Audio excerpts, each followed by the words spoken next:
Deux images à retenir de ce samedi de 29e journée de Super League et deux buts en toute fin de match. Celui de Ouattara pour permettre l'égalisation de Lausanne face à Young Boys.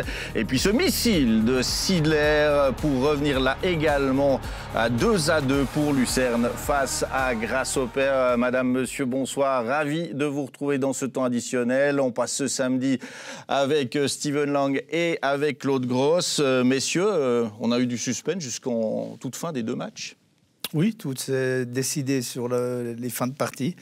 Deux parties très agréables, deux parties un peu similaires, avec chaque fois une équipe qui a mené en première mi-temps et chaque équipe a eu sa mi-temps dans les deux matchs. Donc, bel après-midi. Ouais, intéressant, mais in fine, Steven, si on fait les calculs, statu quo.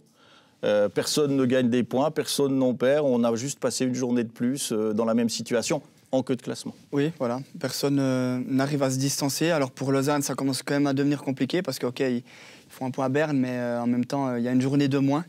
Donc il va falloir essayer de combler ce retard. Ça ne va pas être facile. Lucerne qui a marqué ce deuxième but en fin de match et qui prend un point à Getse. Donc ouais, ça va être une fin de saison passionnante. Ouais, ça va être passionnant. Effectivement, le LS qui jouait en début, ou plutôt en fin d'après-midi, c'était le premier match de cette 29e journée. Les joueurs lausannois qui avaient enfin de nouveau renoué avec la victoire le week-end prochain se rendaient donc à IB. On va voir ce qui s'est passé au Wangdorf avec Stéphane Amoroso. Des Bernois qui grimacent, des Lausannois qui sourient. Le contraste est saisissant. Pourtant, personne ne s'est imposé au Wangdorf lors de cette 29e journée. C'est vous dire à quel point les deux équipes sont passées par tous les états d'âme dans ce match. Un match qui débute de la meilleure des manières pour les Vaudois. 5e minute, N'Gamale perd le ballon, Trebel le récupère, le remonte et adresse une passe millimétrée pour l'inévitable Zeki Hamdouni.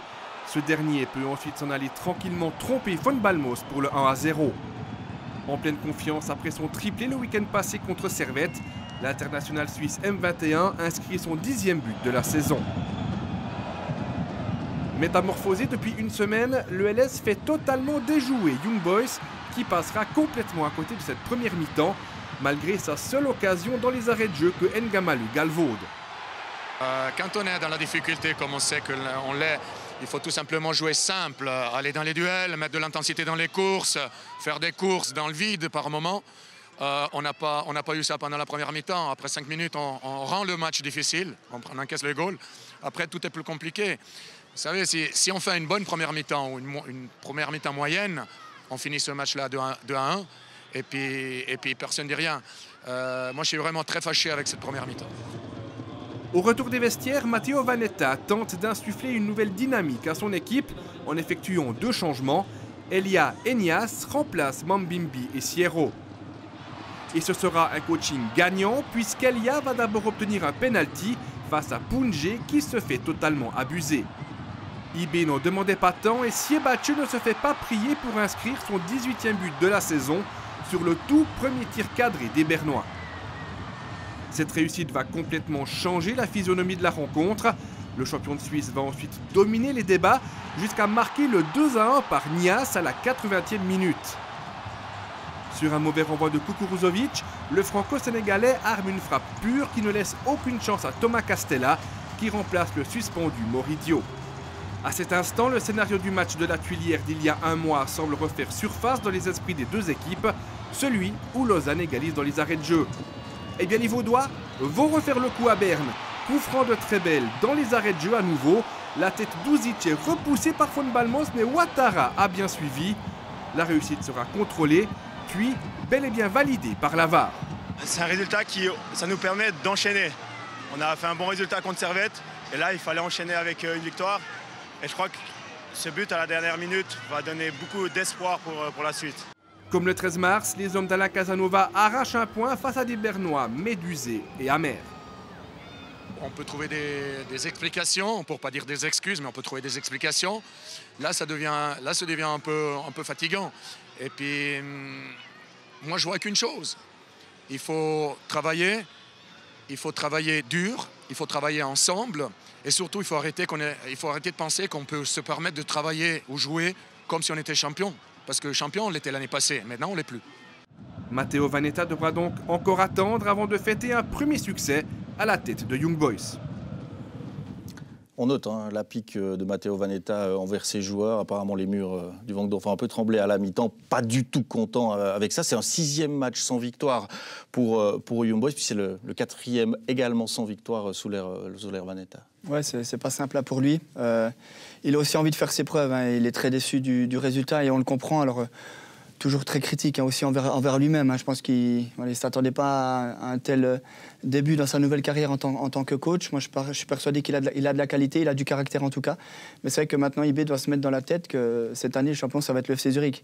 Et c'est vrai que quand on va jouer les Bernois, on a l'impression qu'ils jouent encore comme des champions alors qu'il n'y a pas forcément cette qualité. Donc oui, IB doit se reprendre. Et 2 fois, 2 nuls contre Lausanne, contre le dernier.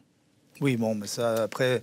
Vous ne vous mettez pas à l'abri, vous faites une première mi-temps catastrophique, vous avez la chance de revenir à la fin. Voilà, Lausanne a le mérite de revenir parce qu'ils n'ont rien volé.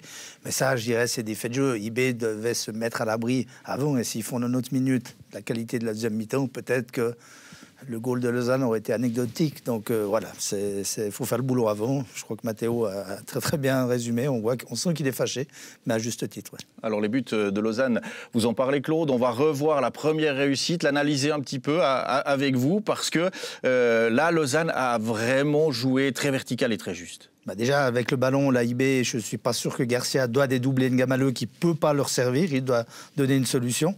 Et ensuite, c'est la perte de balle. L'attitude n'était pas bonne. Et Matteo en a parlé. On voit déjà Eddie Milson qui lève les bras à la perte de balle au lieu de se replacer. On voit Sierro qui, au lieu de faire un recul frein, de s'orienter pour revenir, il est face au Lausannois. Donc, il se fait éliminer trop facilement. Eddie Milson qui a levé les bras et qui ne s'est pas replacé est éliminé. On se retrouve avec un 4 contre 3. Et après, il y a la qualité de Trebel qui met cette passe magnifiquement bien dans l'espace pour Amdouni, qui en ce moment ne loupe pas ce genre d'occasion. Mais voilà, on parlait de l'attitude. Alors, offensivement, IB avait de la peine à trouver des solutions. Et à la perte de balle, c'était catastrophique. D'habitude, IB qui perd le ballon, on va tout de suite faire le pressing. Là, ce n'était pas le cas. On a vu des attitudes...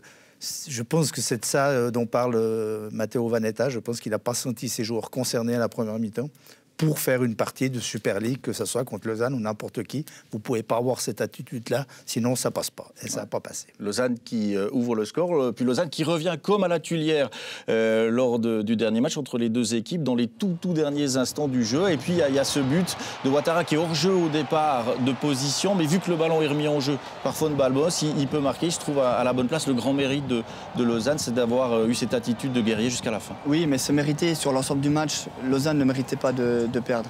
Ils ont montré du caractère, ils ont montré du courage. Alors, le très beau coup franc de Trebel. Et au final, c'est Ouattara qui est à la retombée du ballon et c'est presque logique. Même si ça peut paraître quand même dur pour IB, parce que c'est vrai qu'en deuxième mi-temps, IB a quand même fait le forcing pour remporter ce match. Mais dans l'état actuel des Bernois, c'est compliqué de gagner des matchs. Souvent, ils se font reprendre sur la fin. Et Lausanne avait aussi ça en tête. Et le 2-2 est mérité au final. Alors 2-2 entre Lausanne et Young Boys. Les joueurs de Lucerne et de Getse connaissent ce résultat. Ils savent de quoi ils parlent et de quoi ils retournent avant d'entrer sur la pelouse du Letzigrund. Ça, c'était le deuxième match de ce samedi de 29e journée de Super League. On va voir ce qui s'est passé dans ce match-là avec Getse qui va dominer la première mi-temps et Getse qui va trouver la faille à la 13e minute avec ce très beau but d'Arigoni sur une combinaison corner entre Morandi et Legnani, mais il est bien seul. Oui, c'est trop facile pour Arigoni qui est libre de tout marquage. Alors le corner à 2 remarquable et Getse qui ouvre le score.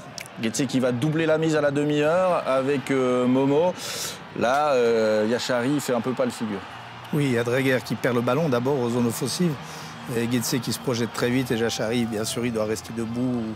Voilà, il est éliminé par son tacle et après Momo, il joue bien le coup parce qu'il faut-il encore marquer. Getse donc qui est vraiment rentré dans cette partie tambour battant. On attendait plutôt Lucerne dans ce rôle d'animateur de la première mi-temps. Et puis, vous le disiez, à l'habitant de ce match, 2-0, c'est un score difficile à défendre. Finalement, il suffit d'un but et puis tout peut repartir. Le scénario va vous donner raison, mais c'est surtout l'entrée de Čumić en deuxième mi-temps qui va changer les choses. Oui, il a fait beaucoup de bien sur le côté droit, très percutant, un joueur très vif, très dynamique. Il a causé beaucoup de problème hein, au Sauterelles parce qu'il a provoqué, il a eu ce courage d'affronter aussi un contre un, il a donné aussi de très bons centres et c'est aussi de par son entrée que les Lucernans ont réussi à renverser le score. Alors Choumic, on le retrouve à l'heure de jeu, c'est lui qui déclenche la première occasion. Ça va donner une possibilité à Kvasina de mettre une tête et là on pense que Lucerne va revenir. Mais a juste mal sa tête, Moreira le réflexe, mais là il doit marquer. Ah ben bien, oui, il doit marquer, mais ça n'existe pas au foot, hein, c'est compliqué. Il met la tête bien sûr trop centrée et il y a quand même le réflexe de la main hein, de Moreira, mais bien sûr que c'est une occasion qui devrait être au fond. Et ben c'est pas toujours le cas. Et puis juste après, sur un mauvais dégagement, Aboubakadabra, c'est Aboubacar là qui nous fait une matchère pour le 2-1. Ce but-là est magnifique. Ouais, mais là, Guetze qui se fait punir sur une erreur de Moreira, une mauvaise relance. Ensuite, ça se projette très très vite. Et le but d'Aboubacar est exceptionnel. C'est un joueur qui est en pleine confiance, qui renaît à Lucerne et qui permet surtout à son équipe de revenir à 2-1. Quand Lucerne revient à 2-1, qu'on voit ce match, on se dit... Il y a la place quand même pour Lucerne, pour refaire le coup de Lugano, pour revenir au score. Bah oui, je vous l'ai dit d'ailleurs. Je l'ai dit, il y aura 2-2. Oui, mais Mario Frick, il ne croit pas en son équipe, puisqu'il a dit qu'ils n'arriveront pas à faire 2 fois ce qu'ils ont fait contre Lugano. Bah, la preuve que si, ça montre que son équipe a du caractère. Et comme on l'a dit, une équipe qui est mal placée comme ça, mais qui a cette confiance pour revenir, c'est quand même assez incroyable, parce que quand vous êtes mal placé, vous luttez contre la relégation, vous êtes mené 2-0, souvent l'équipe sont 11 et il n'y a pas de réaction. Et cette équipe de Lucerne réagit toujours. Contre Lugano, c'était pas évident. Et à Guetze, c'est pas évident non plus. D'autant plus qu'en perdant, Guetze, il les revoyait plus. Ils étaient à 8 points. Donc, ils ont eu cette force de dire non, on va pas les laisser partir, on veut se battre jusqu'au bout. On les match à 5 points, c'est encore jouable. À 8, ça aurait été fini. Et Mario Frick qui va faire entrer passablement de joueurs. Sorgic également dans la danse. Sorgic, on va le retrouver juste après son entrée en jeu. On joue la 75e minute. Il va avoir une occasion en or pour permettre à ses couleurs de revenir. Mais il manque la cible, pas vraiment en confiance. Hein, non, pas du tout en confiance. Saison très très compliquée pour lui. D'ailleurs, il a perdu sa place. Ça me fait mal de voir Sorgic à ce niveau-là. Alors, j'ai aussi connu ça en tant qu'attaquant. Lorsque vous sentez que c'est pas votre saison, vous essayez, vous êtes là, vous créez des occasions, mais rien ne rentre. Et là, typiquement, il rate son face-à-face. Et puis Sorgic, on va le retrouver dans un rôle un petit peu différent. Il s'écroule parce que Lozli a tendu le bras et Lozli va se faire expulser pour un double jaune sur cette action un peu sévère quand même. On n'a pas vu l'angle ou la caméra qui peut nous permettre de dire s'il y a faute, mais M. San est juste derrière, à 5 mètres, 10 mètres dans l'axe. Il a vu le geste de Lozli. Bien sûr, Sorgic en a certainement rajouté. C'est le deuxième jaune, c'est l'expulsion.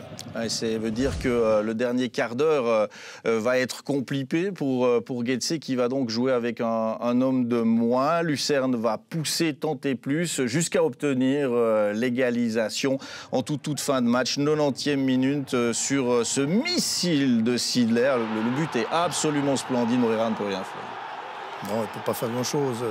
C'est vrai que la frappe, elle est pure, elle est propre, elle est sur le côté, il est un peu masqué.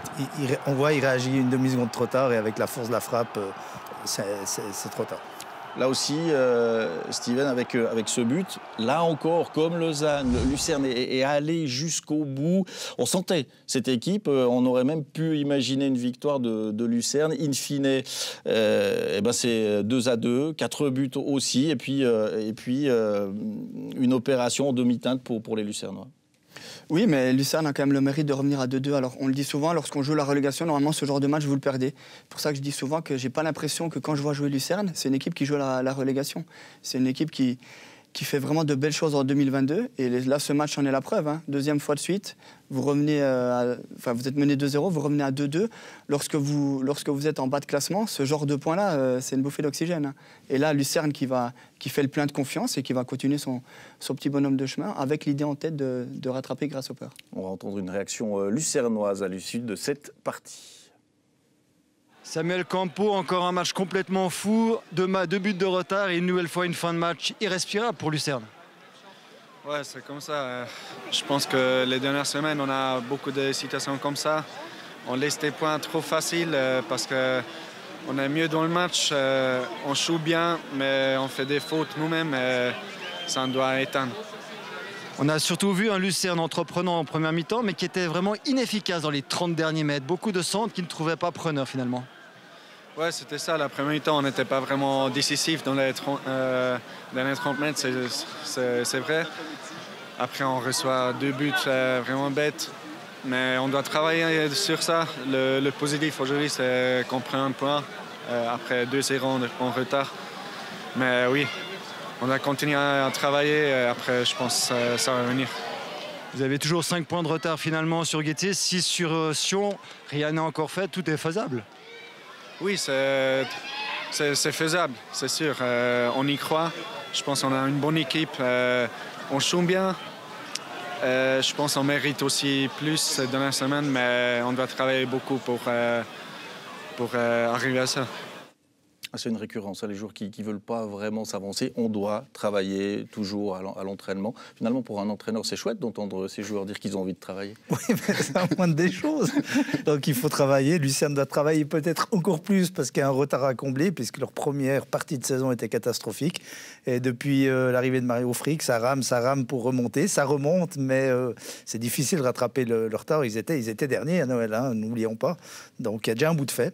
Ils ont encore leur destin entre leurs mains parce que le barrage, il suffit de le gagner et c'est bon. Donc, ils dépendent que d'eux, entre guillemets. Soit pour s'en sortir avant, soit pour s'en sortir au barrage. Ouais, tout le monde s'accroche à l'espoir. Est-ce qu'on garde aussi l'espoir du côté de Guetze?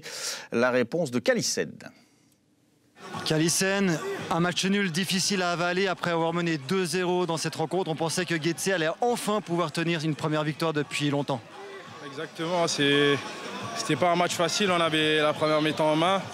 Après voilà, la deuxième mi-temps on a fait des petites erreurs comme d'habitude et c'est des petites erreurs qui coûtent cher à la fin. Et voilà, on continue à faire ces petites erreurs mais on devrait travailler, on continuera à travailler encore plus pour essayer de ne plus les répéter. Le point positif, vous conservez quand même 5 points d'avance sur Lucerne, vous vous rapprochez en même temps de Sion, tout reste encore à faire finalement. Ouais, le championnat n'est pas encore fini, il reste encore pas mal de matchs. Après, voilà, chaque match est différent. On cherchera à se concentrer dans les matchs prochains et essayer de faire mieux et ramener un peu plus de points. Cette match, quand on voit la fin du championnat, il y a quelque chose qui change encore dans le vestiaire? Pour Grasshopper ? Pour toutes les équipes, quand on sait qu'on est dans une situation un petit peu délicate, puis on voit qu'il reste de moins en moins de matchs, il y a une tension qui naît vraiment dans le vestiaire. Bien sûr, plus vous avancez dans le championnat, moins il reste de matchs logiquement et moins il reste de points à prendre. Et si vous avez un retard conséquent quand même comme le LS face aux Lucernois, c'est pas facile de revenir. Il vous suffit tout le temps de se dire ok, on va travailler, on va s'entraîner, mais ça veut dire quoi travailler? Vous vous entraînez comme tout le monde et au final vous essayez d'être bon le week-end. Et oui, pour Lausanne comme pour Lucerne, Grasshopper aussi, il faut faire des points. Il faut faire du point comme Sion peut-être aussi, parce que la partie de demain va être importante. On récapitule les scores d'aujourd'hui avec donc 2-2, 2 fois 4 buts entre Young Boys et Lausanne, entre Grasshopper et Lucerne. Sion, on en parlait, qui seront au Cornaredo face à Lugano, Servette qui reçoit à Zurich et puis Saint-Galbal comme dernier match de cette 29e journée au classement. C'est surtout en bas de classement qu'on doit voir, mais c'est le statu quo et puis la possibilité ou le risque, devrait-on dire, pour Young Boys de ne plus figurer sur le podium à l'issue de cette journée.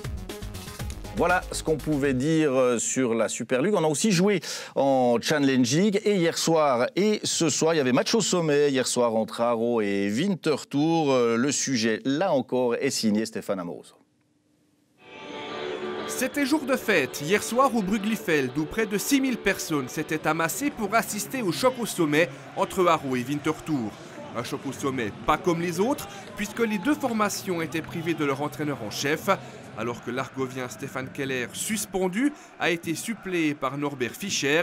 C'est le duo Dario Zuffi-Davide Cala qui a dirigé les Zurichois en l'absence d'Alex Frey, touché par le Covid. Davide Cala qui n'a pas caché son émotion après avoir coaché pour la première fois et contre l'un de ses anciens clubs. J'étais vraiment très ému. Avant le match, quand j'ai parlé vite à l'équipe, je sentais vraiment la pulsation ici. J'aimerais bien jouer aujourd'hui, mais bon, c'était bien comme ça. Après, je me suis calmé un petit peu parce que j'ai vu une très grande équipe, une grande prestation du FC Winterthur et je suis très fier de cette équipe. Et il a de quoi être fier, David Ekala. Son équipe a réalisé une performance de choix pour venir à bout d'un FC Haro tétanisé par l'enjeu. C'est d'abord Saïfallah El Taïef qui peut profiter d'une énorme bourde de Balaï à la relance pour inscrire le 1-0. Un but qui tombe de nulle part à ce moment-là et qui va conditionner tout le reste de la partie. Car 13 minutes après, c'est Tiziane Touchy qui double la mise à la suite d'une action d'école des Zurichois. Winterthur fait le break sans qu'il n'y ait quoi que ce soit à redire. Haro ne s'en relèvera pas et va même encaisser le 3-0 à 12 minutes du terme par l'entremise de Roman Boues qui marque son 11e but de la saison, mais seulement le 3e dans le jeu. Rien n'a roulé en faveur des Argoviens dans cette partie qui sont passés complètement à côté de leur match. Peut-être on a voulu trop. Maintenant on est très déçus, mais on a une suite du championnat. Et on a aujourd'hui encore 7 jeux. Et on veut attaquer. Hein. On a perdu un jeu, mais pas le championnat. Côté zurichois, pas question toutefois d'écrire des plans sur la comète en ce qui concerne une éventuelle promotion après cette victoire. C'est très important de rester focusé et de continuer à bosser comme on l'a fait aujourd'hui. C'est clair que moi je parle toujours des prestations. Donc si on continue à jouer comme ça va être très difficile à nous battre. Et voilà, c'est vrai que ces 3 points sont très importants aussi au niveau moral, pas seulement pour le classement. Pour les Argoviens, il s'agit de la 4e défaite lors des 5 derniers matchs, peut-être le revers de trop dans l'optique d'une montée directe en Super League. Winterthur qui s'impose encore, mais finalement que ce soit Winterthur ou Haro, pour le barragiste de Super League, ça va pas être évident quand même d'affronter l'un de ces deux adversaires. Non, ça va pas être simple. Haro, on connaît, c'est une équipe qui a souvent joué en Super League, donc c'est jamais simple d'aller au Bruglifeld. Et Winterthur, par contre, qui m'impressionne cette saison, parce qu'on avait souvent l'habitude de voir des Zurichois très bons première partie de saison, mais là qui tient le rythme, 28e, 29e journée, Winterthur qui est devant et qui peut se permettre de rêver. Donc c'est clair que pour le barragiste de Super League, ça va pas être simple d'affronter une de ces deux équipes. Les Romans ont joué également. Hier soir, c'est Neuchâtel Xamax qui s'est imposé contre Thun 4-1. Il y a eu 2 pénaltys de Nuzzolo. Puis il y a eu ce but de Koïdé, le 2-0. Veloso a également marqué, les joueurs de Xamax qui gagnaient 4-0 avant de recevoir un but de Guernt. Et puis aujourd'hui, il y a eu un match entre Romans avec Stade Lausanne-Ouchy qui s'est incliné sur son terrain face à Yverdon Sport. Le but est signé Bellec qui nous gratifie d'une petite célébration assez sympathique, mais au niveau de cette Challenge League pour les Romans, c'est un éclos c'est pas vraiment ça.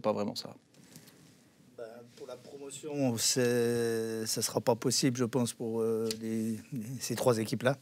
Yverdon, elle n'est au promu, donc je pense pas que c'était dans les idées, mais pour Neuchâtel et pour le Slow qui avait annoncé que s'ils pouvaient aller à l'étage supérieur, ils iraient. Il faudra attendre l'année prochaine avec peut-être cette ligue qu'on va élargir. Ça sera peut-être l'occasion de faire le saut. Et qui va encore beaucoup faire discuter. On va regarder les résultats de cette Challenge League avec donc le 4-1 de Xamax contre Thun, Haro, Winterthur, la défaite des Argoviens sur leur terrain face aux Zurichois, Kriens qui a battu Ville et puis la victoire d'Yverdon contre Stade Lausanne. Encore un match à jouer demain. Au niveau du classement, eh bien effectivement on voit que Winterthur est devant Haro, Vaduz suit, Chafouz et Thun, et puis effectivement Stade Lausanne, Xamax, Yverdon, les Romans qui sont 6, 7 et 8. On va jeter un programme encore sur les affiches de demain avec notamment notre match prochain studio, Servette Zurich à ne manquer sous aucun prétexte. Sion qui se déplace à Lugano également et puis des matchs du championnat d'Italie et du championnat d'Espagne. Voilà, messieurs, on arrive au terme de ce samedi de match, 2 fois 2. Merci d'être restés avec moi. Et puis, je vous souhaite une très, très belle soirée. Merci pour vos explications. À bientôt sur le plateau de Blue Sport. Merci à vous aussi de nous avoir suivis. Très belle nuit et à bientôt. Bye bye.